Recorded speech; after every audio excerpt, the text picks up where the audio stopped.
that very morning, not 12 hours before, I woke up saying, oh, I'm never drinking, never again. Yep. Yep. Sure did. Insanity at its finest. That was me.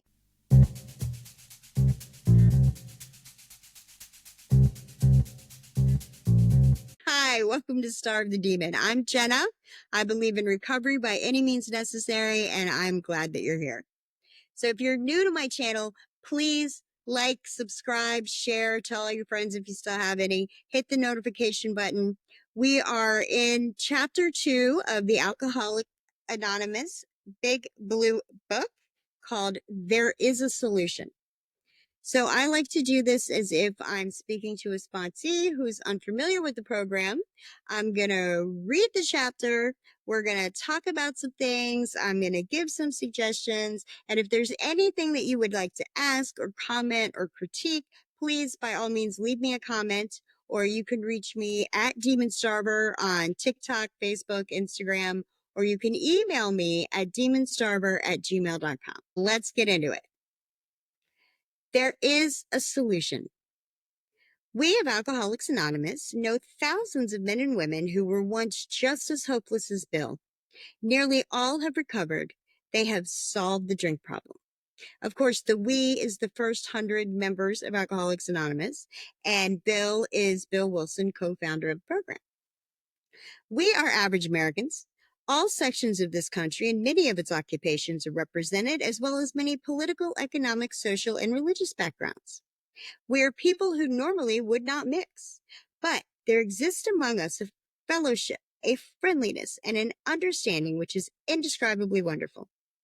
We are like the passengers of a great liner the moment after rescue from shipwreck, when camaraderie, business, and democracy pervade the vessel from steerage to captain's table. Keep in mind, this was written in 1939. The way that most people traveled from point A to point B was by ocean liner. They didn't take airplanes. And what they mean by from steerage to captain's table is from the nosebleed seats to the first row. Because once the ship sinks, nobody cares if you're Democrat, if you're Republican, if you're Jewish, if you're Muslim. Nobody cares. That doesn't matter. We are all just swimming for our lives.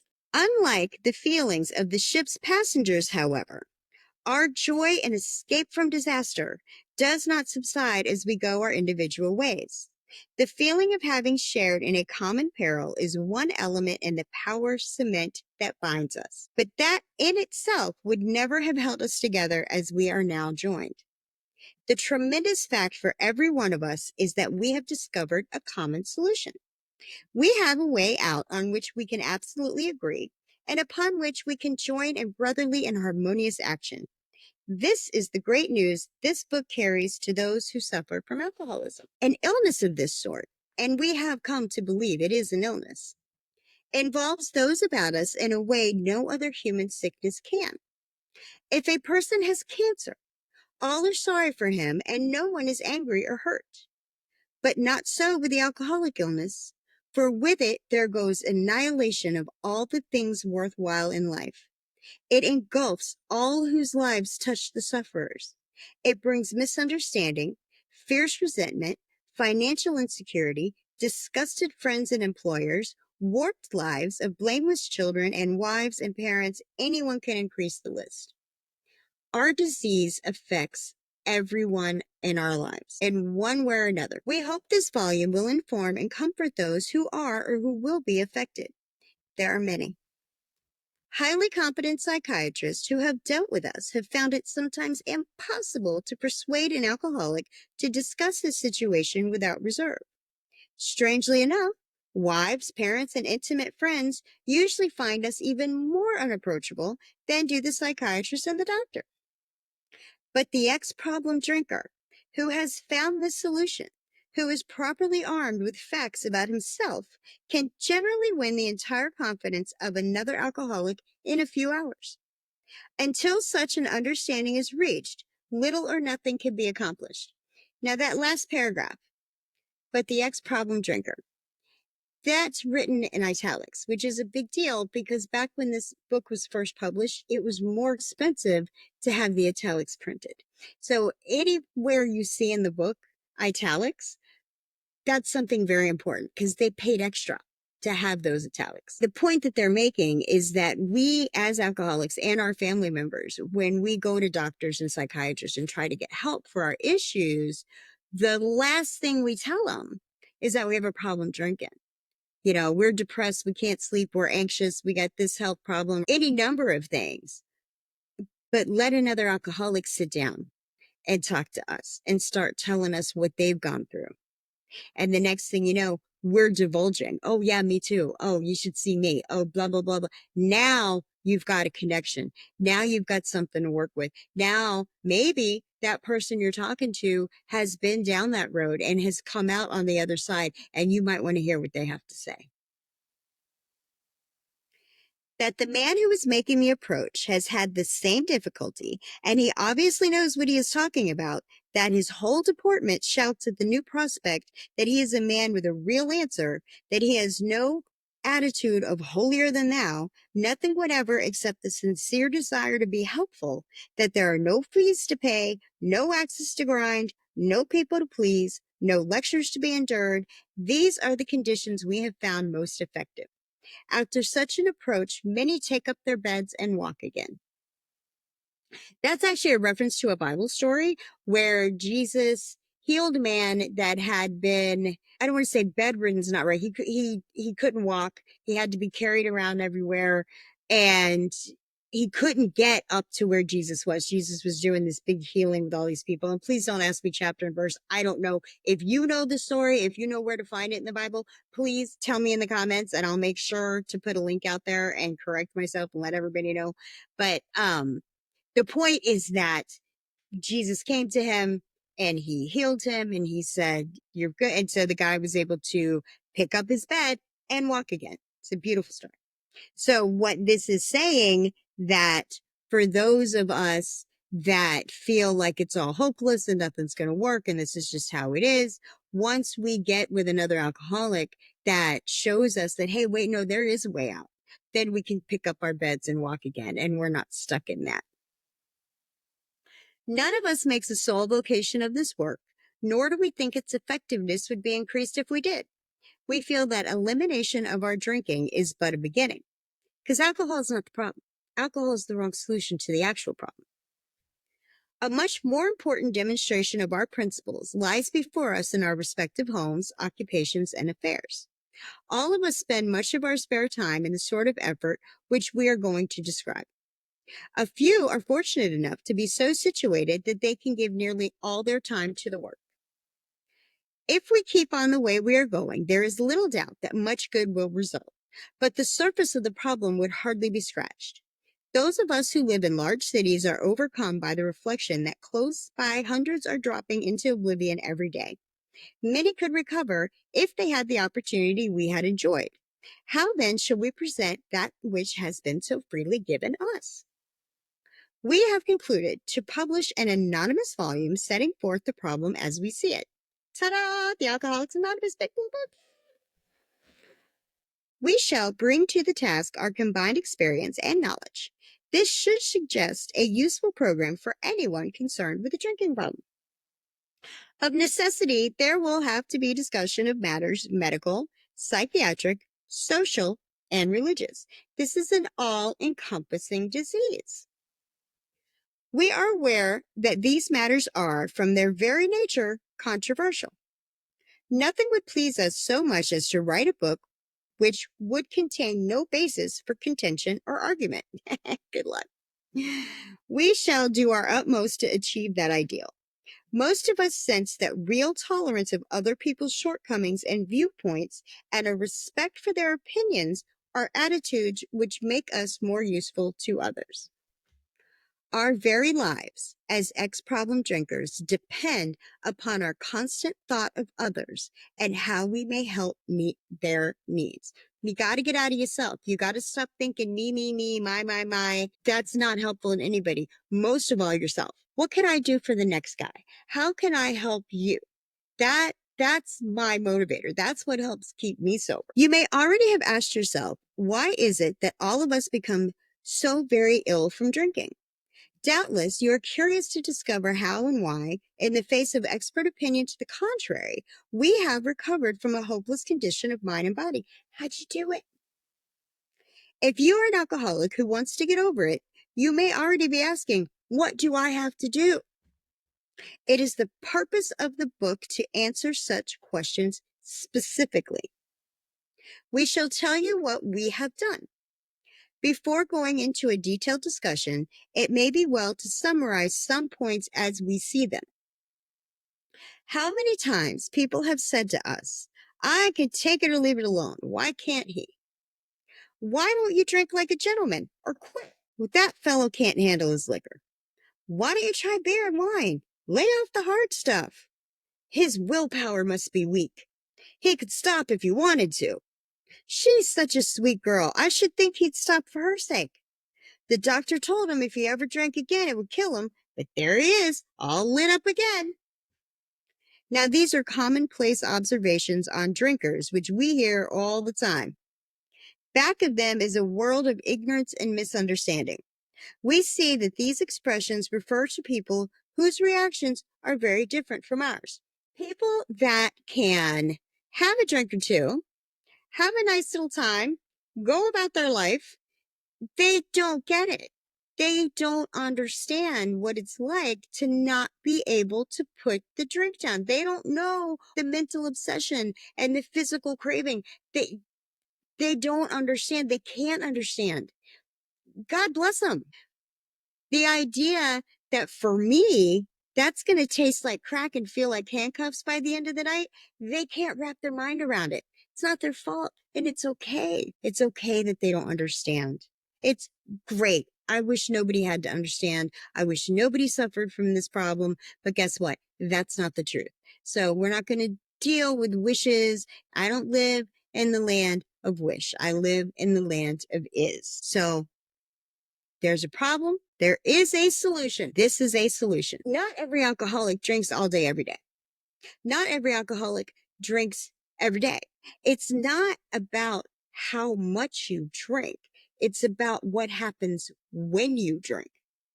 If you start drinking and you can't stop, that's alcoholic. If you have a mental obsession where even throughout your day, you're going about your day, you're dropping the kids off, you're going to work, you're thinking about when you get home and start drinking. That mental obsession, that's what makes you an alcoholic. Binge drinkers. They'll go months and not drink at all. But then when they do drink, it lasts for weeks. And then they don't drink again for a year. And they go, I'm not an alcoholic. I only drink twice a year. Yeah, but every time you drink, it lasts for 4 weeks. Now we're about to talk about 3 different types of drinkers. Number 1, moderate drinkers. Moderate drinkers have little trouble in giving up liquor entirely if they have good reason for it. They can take it or leave it alone. You know, there's some people in the world that never drink alcohol. Never, they don't have a reason to drink it. They don't see any point in it. They don't do it. Yay. Other people, maybe, at an event, they might have a cocktail or maybe they have a glass of wine with their dinner. Not a big deal. If there is no alcohol, they're fine. If there is alcohol, they have 1 or 2. They go, oh, I'm good. And they keep it pushing. Number 2. Then we have a certain type of hard drinker. He may have the habit badly enough to gradually impair him physically and mentally. It may cause him to die a few years before his time. If a sufficiently strong reason, ill health, falling in love, change of environment, or the warning of a doctor becomes operative, this man can also stop or moderate, although he may find it difficult and troublesome and may even need medical attention. But what about the real alcoholic? He may start off as a moderate drinker. He may or may not become a contentious hard drinker, but at some stage of his drinking career, he begins to lose all control of his liquor consumption once he starts to drink. Let's talk about that for a second. There is a difference between a hard drinker and an alcoholic. Even though a hard drinker will have a lot of the same problems as an alcoholic. They might get DUIs, they end up in jail, lose relationships, lose their job, suffer from hangovers, right? But bad enough, they can set it down, be done with it, walk away from it. And that's the difference. That's what the alcoholic can't do, right? I'll give you an example. I worked for a man. When I knew him, he had 10 years sober. And that was exciting to me. Here's what happened. He was a young man in the Marines, and he drank a lot with his Marine friends, and he got a DUI. And the judge had made him go to Alcoholics Anonymous. He never drank again and counted himself sober and counted his time. And every year, I'm another year sober. Outside of the first couple of meetings that the judge made him go to, he never again went back to Alcoholics Anonymous. He never worked the steps. He never got a sponsor. He was not part of any program. The DUI was enough, so he never drank again. No mental obsession, no physical craving. He was a young man in the Marines, and he drank like young men in the Marines might drink. He was a heavy drinker, and he suffered consequences like an alcoholic. But when push came to shove, he was able to put the bottle down and walk away from it and never drink again. I can remember working in food service, and I would bus tables, and they would have half finished drinks on them, and I would leave them sit because I just figured the person had walked away. Maybe they went to the dance floor, maybe they went to the bathroom. The idea that somebody would leave a drink half drunk was completely foreign to me. Who leaves half a bottle of beer? Who leaves half a cocktail? Who does that? Well, apparently normal people do that. You will hear in the rooms people say, I'm a real alcoholic. And what we mean is that we are not moderate drinkers. We are not heavy drinkers. We suffer from mental obsession and physical craving. And we understand that it's not about how much you drink. It's not about how often you drink. It's about what happens mentally, physically, spiritually to you when you drink. Here is the fellow who has been puzzling you, especially in his lack of control. He does absurd, incredible, tragic things while drinking. He is a real Dr. Jekyll and Mr. Hyde. He is seldom mildly intoxicated. He is always more or less insanely drunk. His disposition while drinking resembles his normal nature but little. He may be one of the finest fellows in the world, yet let him drink for a day, and he frequently becomes disgustingly and even dangerously antisocial. He has a positive genius for getting tight at exactly the wrong moment, when some important decision must be made or engagement kept. He is often perfectly sensible and well-balanced concerning everything except liquor, but in that respect, he is incredibly dishonest and selfish. He often possesses special abilities, skills, and aptitudes, and has a promising career ahead of him. He uses his gifts to build up a bright outlook for his family and himself, and then pulls the structure down on his head by a senseless series of sprees. He is the fellow who goes to bed so intoxicated he ought to sleep the clock around. Yet, early next morning, he searches madly for the bottle he misplaced the night before. If he can afford it, he may have liquor concealed all over his house to be certain no one gets his entire supply away from him to throw down the wastepipe. As matters grow worse, he begins to use a combination of high-powered sedative and liquor to quiet his nerves so he can go to work. Then comes the day when he simply cannot make it and gets drunk all over again.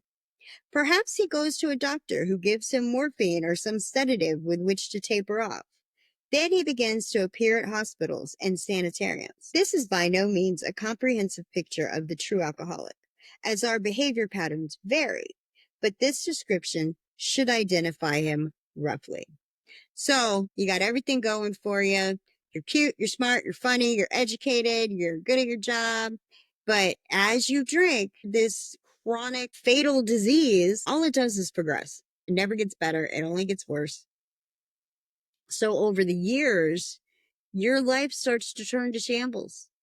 It really does. And you might not get that wife back. You may not get those kids back. You may never have your career. It may all be for naught because you just lived to drink. And nobody starts out like that. But First time I drank, I got drunk. By the end, after 25 years, I couldn't have 2 drinks without blacking out. And blacking out is worse than passing out. Because at least when you pass out, you can't hurt yourself or anybody else.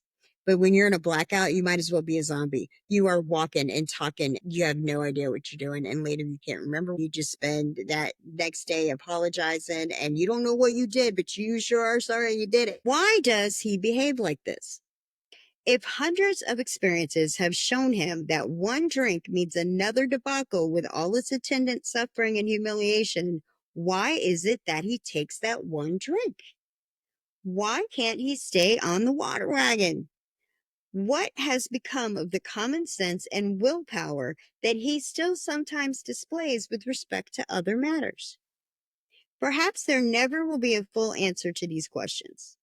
Opinions vary considerably as to why the alcoholic reacts differently from normal people. You'll hear the term normies in the rooms. Normal people, people that can have a drink, people that can go to a function without getting drunk.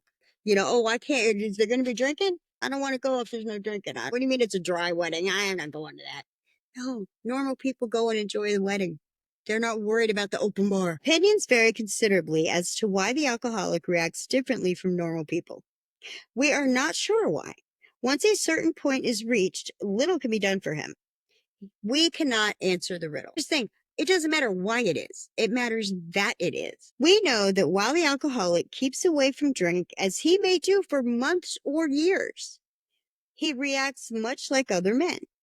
We're equally positive that once he takes any alcohol, whatever, into his system, something happens, both in the bodily and mental sense, which makes it virtually impossible for him to stop. The experience of any alcoholic will abundantly confirm this. It's the first drink that gets you drunk. No, I can drink 10 or 12 before I'm drunk. No. If you didn't drink the first one, you'd never get to the 12th one. You'd never get drunk. All the things that happen when you get drunk can't happen if you don't drink the first one. If I don't take the first drink, I don't have to wake up with a hangover. I'm not going to lose my job. I'm not going to mess up my relationship. I'm not going to have a DUI. I'm not going to go to jail. Once I start, I can't stop. So I can't risk it. These observations would be academic and pointless if our friend never took the first drink, thereby setting the terrible cycle in motion. Therefore, the main problem of the alcoholic centers in his mind rather than in his body. If you ask him why he started on that last bender, the chances are he will offer you any one of 100 alibis. Sometimes these excuses have a certain plausibility, but none of them really make sense in the light of the havoc an alcoholic's drinking bout creates. They sound like the philosophy of the man who, having a headache, beats himself on the head with a hammer so that he can't feel the ache. If you draw this fallacious reasoning to the attention of an alcoholic, he will laugh it off or become irritated and refuse to talk. Once in a while, he may tell the truth, and the truth, strange to say, is usually that he has no more idea why he took that first drink than you have. Some drinkers have excuses with which they are satisfied part of the time, but in their hearts, they really do not know why they do it. Once this malady has a real hold, they are a baffled lot. There is an obsession that somehow, someday, they will beat the game, but they often suspect they are down for the count. How true this is, few realize. In a vague way, their families and friends sense that these drinkers are abnormal. But everybody hopefully awaits the day that the sufferer will rouse himself from his lethargy and assert his power of will. The tragic truth is that if the man be a real alcoholic, that happy day may not arrive. He has lost control. At a certain point in the drinking of every alcoholic, he passes into a state where the most powerful desire to stop drinking is of absolutely no avail. This tragic situation has already arrived in practically every case long before it is suspected. We are the last to know. I'd sit down, my husband and I would get a bottle, think, oh, we're going to watch a movie, we're going to hang out. I'd have my first drink, have my second drink. I have no idea what happened next. Total blackout. And that happened time and time again. And me still thinking, oh, okay, let's try it again. Let's do it again on Tuesday. Ridiculous. That is insanity. The fact is that most alcoholics, for reasons yet obscure, have lost the power of choice to drink. Our so-called willpower becomes practically non-existent. We are unable at certain times to bring into our consciousness with sufficient force the memory of the suffering and humiliation of even a week or a month ago. We are without defense against the first drink. We are without defense against the first drink, and it's the first drink that gets you drunk. This is alcoholism. Baffling, powerful, chronic, progressive, fatal, but it is not enough to just not want to drink. I don't want to, I'm not gonna. Make all the promises to ourselves and everybody else on the planet. It's not enough. Willpower is not going to get it. I cannot tell you how many times I woke up going, I'm never going to drink again. Oh my God. Before the end of the day, I'm shaking. I'm feeling crappy. Can't wait to get home and get a bottle and start drinking. Even though that very morning, not 12 hours before, I woke up saying, I'm never drinking, never again. Yep, sure did. Insanity at its finest. That was me. The almost certain consequences that follow taking even a glass of beer do not crowd into the mind to deter us. If these thoughts occur, they are hazy and readily supplanted with the old threadbare idea that this time we shall handle ourselves like other people. This time, it'll be different. There is a complete failure of the kind of defense that keeps one from putting his hand on a hot stove. How many times in life did you touch the stove once hot? You never touch it again. I take this drink. I'm going to end up drinking the whole bottle. I'm going to pass out. I'm going to show my ass. I'm going to be miserable tomorrow. Well, if I don't get the bottle, that's not going to happen. Don't I go get the bottle? The alcoholic may say to himself in the most casual way, it won't burn me this time. Here's how. It burned me every time ever before, but I'm going to keep doing it because it's not going to burn me this time. Or perhaps he doesn't think at all. Well, yeah, you didn't think. That's the problem. Often have some of us begun to drink in this nonchalant way, and after the third or fourth, pounded on the bar and said to ourselves, for God's sake, how did I ever get started again? Only to have that thought supplanted by, well, I'll stop with the sixth drink. Or what's the use anyhow? I've started now. Might as well keep going. When this sort of thinking is fully established in an individual with alcoholic tendencies, he has probably placed himself beyond human aid, and unless locked up, may die or go permanently insane. These stark and ugly facts have been confirmed by legions of alcoholics throughout history. But for the grace of God, there would have been thousands more convincing demonstrations. So many want to stop, but cannot. Italics. There is a solution. Almost none of us like the self-searching, the leveling of our pride, the confession of shortcomings, which the process requires for its successful consummation. It's simple, but it's not easy. But I tell you what, it's worth it. But we saw that it really worked in others, and we had come to believe in the hopelessness and futility of life as we had been living it. When, therefore, we were approached by those in whom the problem had been solved, there was nothing left for us but to pick up the simple kit of spiritual tools laid at our feet. We have found much of heaven, and we have been rocketed into a fourth dimension of existence of which we had never even dreamed. The great fact is just this and nothing else, that we have had deep and effective spiritual experiences which have revolutionized our whole attitude toward life, toward our fellows, and towards God's universe. The central fact of our lives today is the absolute certainty that our Creator has entered into our hearts and lives in a way which is indeed miraculous. He has commenced to accomplish those things for us which we could never do by ourselves. God does for you what you cannot do for yourself. If you are as seriously alcoholic as we were, we believe there is no middle of the road solution. We were in a position where life was becoming impossible, and if we had passed into the region from which there is no return through human aid, we had but two alternatives. One was to go on to the bitter end, blotting out the consciousness of our intolerable situation as best we could, and the other to accept spiritual help. Now, there is an asterisk at the bottom of this page about Appendix 2, which explains spiritual experience. So we'll go ahead and hit that before we stop for the day. Here was the terrible dilemma in which our friend found himself when he had the extraordinary experience, which, as we have already told you, made him a free man. Now they're talking about Bill and Bill's story, chapter 1. We, in our turn, sought the same escape with all the desperation of drowning men. What seemed at first a flimsy reed has proved to be the loving and powerful hand of God. A new life has been given us, or if you prefer, a design for living that really works. The distinguished American psychologist William James, in his book Varieties of Religious Experience, indicates a multitude of ways in which men have discovered God. We have no desire to convince anyone that there is only one way by which faith can be acquired. If what we have learned and felt and seen means anything at all, it means that all of us, whatever our race, creed, or color, are the children of a living creator with whom we may form a relationship upon simple and understandable terms as soon as we are willing and honest enough to try.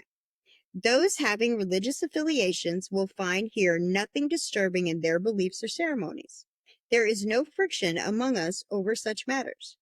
We think it no concern of ours what religious bodies our members identify themselves with as individuals. This should be an entirely personal affair which each one decides for himself in the light of past associations or his present choice. Not all of us join religious bodies, but most of us favor such memberships. In the following chapter, there appears an explanation of alcoholism as we understand it, then a chapter addressed to the agnostic. An agnostic is somebody who believes that there is something, but they don't have a definitive explanation for what that is. They may not have a name for their higher power, but they understand that there is a higher power. Many of us who were in this class are now among our members. Surprisingly enough, we find such convictions no great obstacle to a spiritual experience. Further on, clear-cut directions are given showing how we recovered. These are followed by 42 personal experiences. Each individual in the personal stories describes in his own language and from his own point of view the way he established his relationship with God. These give a fair cross-section of our membership and a clear-cut idea of what has actually happened in their lives. We hope no one will consider these self-revealing accounts in bad taste. Our hope is that many alcoholic men and women, desperately in need, will see these pages, and we believe that it is only by fully disclosing ourselves and our problems that they will be persuaded to say, yes, I am one of them too. I must have this thing. We're going to go to Appendix 2 in the back of the book, and we are going to read about the spiritual experience. Fourth edition, it's page 567. The terms spiritual experience and spiritual awakening are used many times in this book, which, upon careful reading, shows that the personality change sufficient to bring about recovery from alcoholism has manifested itself among us in many different forms. I know that there are people out there that have it in their head that AA preaches this way is it. That's so not the case. You take the suggestions, you take it or you leave it. As far as higher power, spiritual experience, all that looks different for everybody.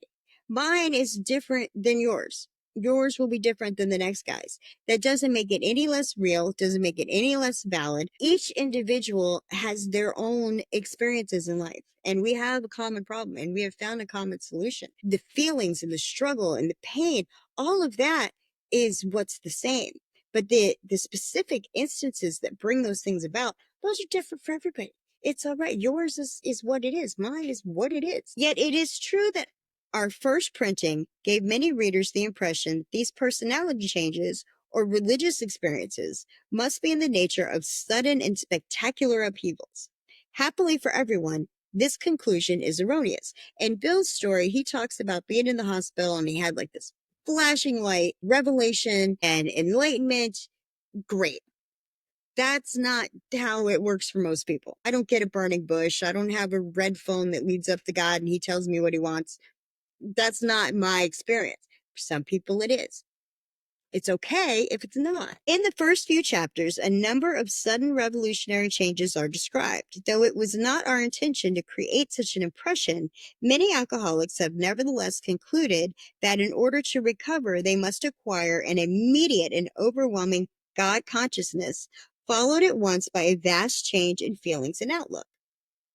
Among our rapidly growing membership of thousands of alcoholics, millions now, remember 1939, such transformations, though frequent, are by no means the rule. Most of our experiences are what the psychologist William James calls the educational variety, because they develop slowly over a period of time. We come to believe, we come to realize. Quite often, friends of the newcomer are aware of the difference long before he is himself. He finally realizes that he has undergone a profound alteration in his reaction to life, that such a change could hardly have been brought about by himself alone. What often takes place in a few months could seldom have been accomplished by years of self-discipline. With few exceptions, our members find that they have tapped an unsuspected inner resource, which they presently identify with their own conception of a power greater than themselves. They have an inner strength that they can identify as being a connection with their higher power, God as they understand him. Many of us think this awareness of a power greater than ourselves is the essence of spiritual experience. Our more religious members call it God consciousness. Most emphatically, we wish to say that any alcoholic capable of honestly facing his problems in the light of our experience can recover, provided he does not close his mind to all spiritual concepts. He can only be defeated by an attitude of intolerance or belligerent denial. We find that no one need have difficulty with the spirituality of the program. Willingness, honesty, and open-mindedness are the essentials of recovery. These are indispensable. There is a principle which is a bar against all information, which is proof against all arguments, and which cannot fail to keep a man in everlasting ignorance. That principle is contempt prior to investigation. Herbert Spencer. Contempt prior to investigation. I haven't looked into it. I haven't read about it. I haven't had any personal experience whatsoever, but that's not going to work for me. That is contempt prior to investigation. So we try to stay away from that. Honesty, open-mindedness, and willingness. Honest with yourself, open-minded to concepts that might be foreign to you, and willing to listen and absorb and not be judgmental and do some work on yourself. That's all it takes. Nobody's asking you to go to church, believe in God. That's not necessary. You don't even have to believe in God. You can believe that I believe, and that's enough. And if you think that there's not a higher power or power greater than you, God, group of drunks. That group of drunks in that room, that's a power greater than you.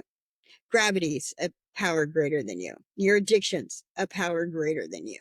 So the idea that there isn't a higher power out there, gravity, group of drunks, addiction, all powers greater than me. All things I can't control, I don't have power over, but can certainly have power over me. So that is a power greater than myself. Some points to ponder, some things to think about. Our next chapter is going to be more about alcoholism. If I am your only resource at the moment, I hope that I do a good job. I hope I give you things to think about. I hope that you get something out of this. And ultimately, if you decide that AA is the recovery program that you're going to dig into, that's great. If you decide it's not for you, there are other ways to go, and I will be talking about them, doing videos about them as well. This particular series concentrates on Alcoholics Anonymous. I suggest dig into the program, go to meetings, work your steps, be of service, get a sponsor. We have a spiritual experience as the result of these steps. Don't get a week into the program and you haven't had a bright light moment and decide that it's not going to work for you.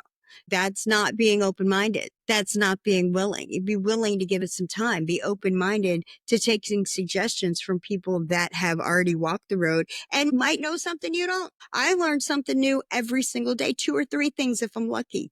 I'm always open to suggestion, advice, critique. Let me know. You know, if I agree with you, I might make a change. I might not. We'll see. But I do absolutely believe in higher power. I have God in my life. I'm not ashamed of that. I am a straight up Christian with a lean towards Buddhist philosophy. So if you're wondering, that's my deal. You know, I would never in a million years judge somebody else. I think that when it comes to religion, when it comes to God, we all believe what we believe, but nobody really knows. I don't know, and I can't know, and I won't know until this lifetime is over. But I would never in a million years tell somebody else that what they believe is wrong. Maybe they're not wrong. Maybe I'm wrong. I don't know, and neither do you. Nobody knows until it's all over and we're at the end. You believe what you believe. I can't look around me and believe that there isn't some kind of rhyme or reason that this is all for nothing, comes from nothing, leads to nothing. I can't wrap my mind around it. That's not how science works. Even if you don't want to believe in a creator God, a spirit of the universe, something that puts all this into motion, and there's a reason for it all. Even just scientifically speaking, everything has a cause and an effect. Nothing comes from nothing. Nothing ends up in nothing. And just because I don't understand it, just because I don't know the answer doesn't mean there isn't an answer. I can't make a rocket go, but rockets go. Whether or not I understand how the rocket goes is irrelevant to the rocket going. I can't make a tree. I can plant a seed. If it doesn't have the exact right amount of nutrition in the soil and rain and sunshine, that tree's not going to happen no matter how many seeds I plant, because I can't make a tree. Okay. Acceptance is a big part of recovery. Being open-minded to ideas and concepts and suggestions that maybe I wouldn't come up with on my own. You know what? All right. I'm willing to give it a try and see what happens. Love everybody. Let God sort them out. You will be strong. Thanks for coming. See you next time.